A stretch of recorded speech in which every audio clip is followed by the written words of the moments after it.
All right, I'm the flatratemaster, and today we're talking new stuff from Milwaukee.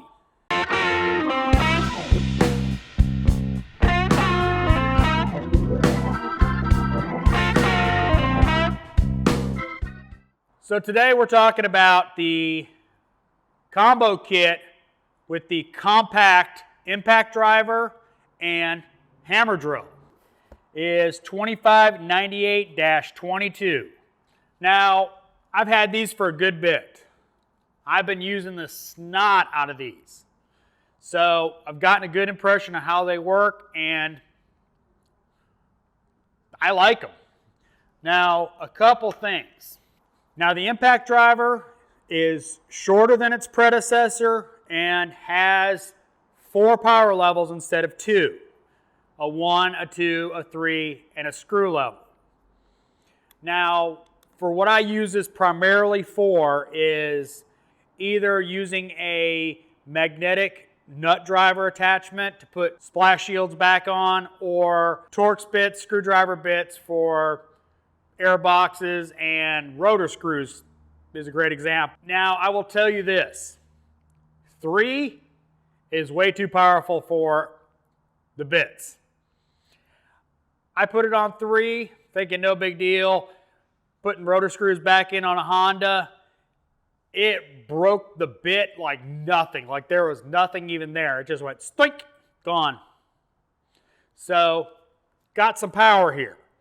Now 3 might work great if you're using a 1/4" adapter or a 3/8 adapter. I haven't used it a whole lot. I have a 3/8 and 1/4" M12 impact, so I tend to use those. It's been great as far as air filter housings and splash shields. You know, like these Saabs use, a big metal plate with the Torx screws.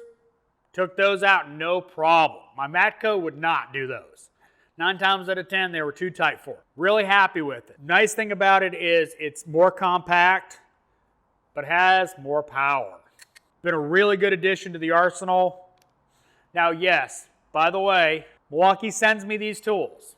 I've been a big supporter of Milwaukee before I worked with them. I will be a supporter if they decide they don't want to work with me anymore. I love their tools. I've had nothing but great success with them. Next up, the hammer drill.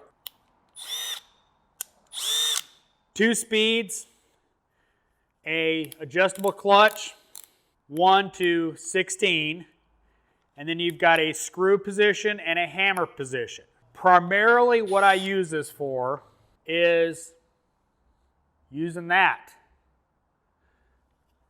It's an Easy Red battery terminal adapter. Basically, you put it on a drill or an impact or a non-impacting driver.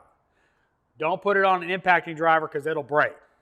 Put it on a drill, works great for cleaning up battery posts. You're putting in a new battery, post or a little scuzzy from sitting on the shelf, hit this, got wire brushes in there, cleans it up. Little side note on this thing, it's a great addition if you happen to need one.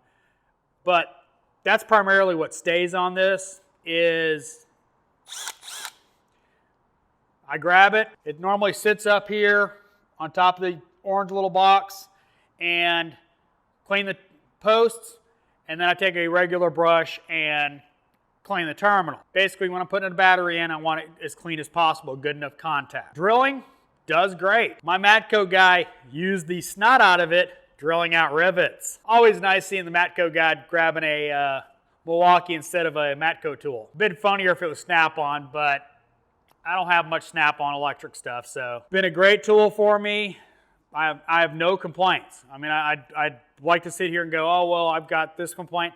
I don't do a whole lot of drilling that, you know, where I'm not up north. I'm not having broken fasteners a ton.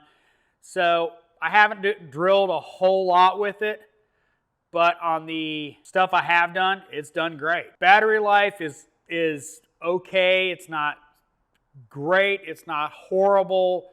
It's kind of right in the middle. It is a fuel, so it's a digital motor. Great addition if you're looking for a small hammer drill or drill. Kit number is 2598-22. Great thing to add to the arsenal. By the way, the individual part numbers are 2553-20 for the bare impact driver, and for the hammer drill, It is 2504-20.